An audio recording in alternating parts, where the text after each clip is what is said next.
आता जे displacement, velocity आणि ऍक्सेलरेशनचे इक्वेशन्स काढले त्यालाच ग्राफिकल फॉर्म मध्ये लिहू शकतो आपण. ठीक आहे, ग्राफिकल फॉर्म मध्ये कसं लिहिणार आता ते पाहिजे. ठीक आहे, आता मला सांगा पार्टिकल 0 टू पॉझिटिव्ह एक्स्ट्रीम जातो, बरोबर? कुठून जातो? 0 टू पॉझिटिव्ह एक्स्ट्रीम, बरोबर. परत कुठे येतो तो? 0 ला. परत 0 ला येतो ना, परत निगेटिव्ह ला जातो, परत 0 ला येतो आणि परत तीच प्रोसेस रिपीट होते, बरोबर. म्हणजे ही वेव्ह सारखं इक्वेशन लिहू शकते मी याला. ठीक आहे, वेव्ह सारखं सांगू शकते ना. पहिलं 0 ला येतो, नंतर पॉझिटिव्ह ला जातो, नंतर कुठं 0, नंतर परत निगेटिव्ह, नंतर परत पॉझिटिव्ह, 0 निगेटिव्ह, 0 पॉझिटिव्ह, असं जातं ना, बरोबर. म्हणजे हे जे डिस्प्लेसमेंट आहे ते डिस्प्लेसमेंट कशी होतीये, असं इक्वेशन लिहिलं चालेल का? चालेल का? साइन वेव्हच्या फॉर्म मध्ये होते ना. साइन वेव्हची इक्वेशन कुठून कुठे जातं? साइन वेव्हच्या व्हॅल्यूज 0 टू +1 जाते. ठीक आहे, परत 0 ला, परत -1 पर्यंत असे साइनच्या व्हॅल्यू जातात, बरोबर. म्हणजे डिस्प्लेसमेंटला तुम्ही काय म्हणू शकता? साइन वेव्हच्या फॉर्म मध्ये लिहू शकता, बरोबर का? डिस्प्लेसमेंटला कसं लिहू शकतो आपण? साइन वेव्हच्या फॉर्म मध्ये लिहू शकतो. काय डाऊट याच्यात? काय डाऊट? नक्की. डिस्प्लेसमेंटला कसं लिहू शकता आपण? A sin omega t. आता मला सांगा, डिस्प्लेसमेंटला जर मी डेरिव्हेटिव्ह घेतला, डिस्प्लेसमेंटला डिफरन्शिएट केलं तर काय येतं? डिस्प्लेसमेंटला डिफरन्शिएट केलं तर काय येतं? वेलॉसिटी येते. मग याला डिफरन्शिएट केल्यानंतर काय यायला पाहिजे? वेलॉसिटी यायला पाहिजे. मग ही जी व्हॅल्यू येईल ती कशाची येईल? वेलॉसिटीची येईल. ठीक आहे, याला डिफरन्शिएट करा, dx/dt. ही काय येणार आहे? वेलॉसिटी. आता डिफरन्शिएट करत असताना ए साइन ओमेगा टी चा काय होणार आहे?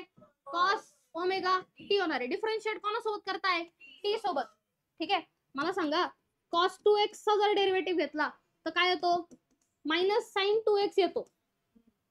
पण तो फक्त x आहे का? नाही, त्याला परत डिफरन्शिएट करायला लागतो आणि त्यातला जो 2x आहे अँगल, त्याला परत डिफरन्शिएट करून मल्टिप्लाय करायला लागतो. म्हणजे डेरिव्हेटिव्ह कोणाचा घ्यायचा? 2x चा डेरिव्हेटिव्ह, आणि 2x चा डेरिव्हेटिव्ह काय येतो? 2. तसंच याचा डेरिव्हेटिव्ह काय येणार? मग आता ओमेगा येणार. Omega multiply. समजले का? नाही?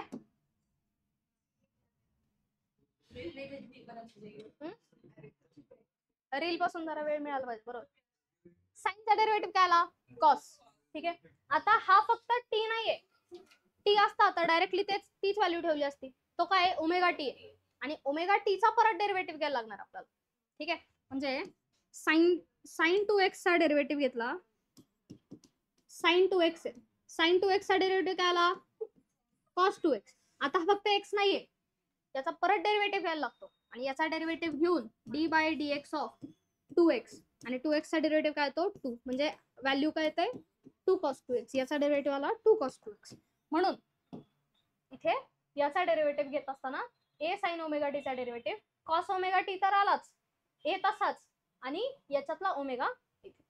ठीक आहे, म्हणजे वेलॉसिटीची जी वेव्ह आली ती कोणती वेव्ह आली पहा बरं? Cos wave. Cos wave start कशी होते?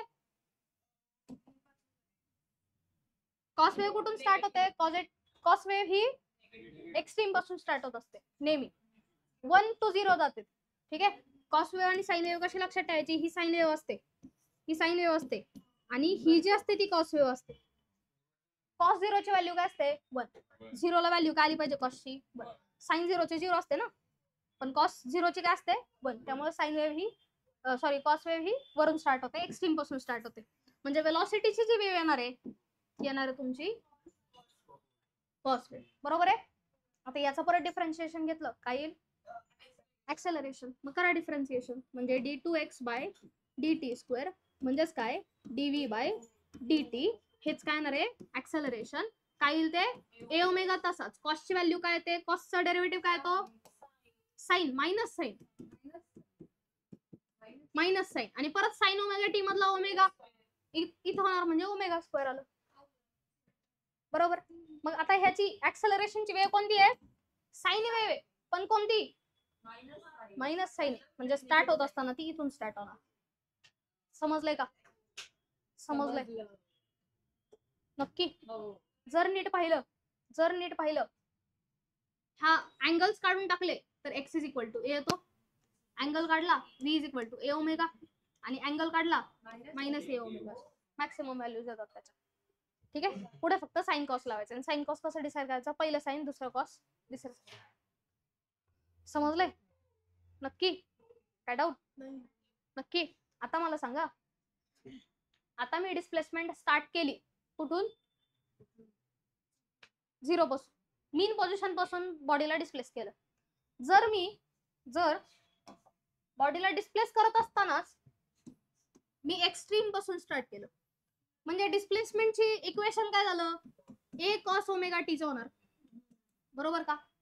डिस्प्लेसमेंटचं इक्वेशन काय झालं, cos ओमेगा टी पासून होणार, बरोबर.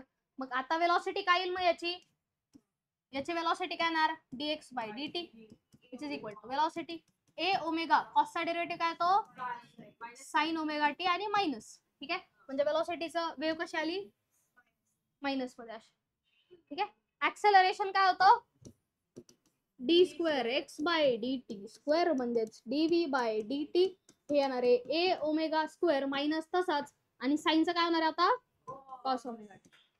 ठीक आहे, म्हणजे काय होईल, ऍक्सेलरेशन कॉसची वेव्ह आहे बट कशी, कॉसची वेव्ह बट कशी मायनस, म्हणजे पॉझिटिव्ह पासून स्टार्ट होणार, एक्स्ट्रीम पासून ही आली ऍक्सेलरेशन. ठीक आहे, म्हणजे पार्टिकल कुठून तुम्ही त्याचं मोशन स्टार्ट करताय तिथून डिफाईन होईल तुमचं ग्राफिकल रिप्रेझेंटेशन कसं येणार. समजलंय का? ग्राफिकल रिप्रेझेंटेशन कसं येईल हे कशावरून डिसाइड होतं, पार्टिकलच्या पोझिशन, स्टार्ट पोझिशन पासून. पार्टिकलची स्टार्ट पोझिशन जर मीन पोझिशन असेल तर ती साइन वेव्ह येते, एक्स्ट्रीम पोझिशन पासून स्टार्ट केलं तर ती कॉस वेव्ह येते, आणि त्याच्यानुसार मग या व्हॅल्यूज बदलतात. समजा, समजलं नक्की? कुछ डाऊट?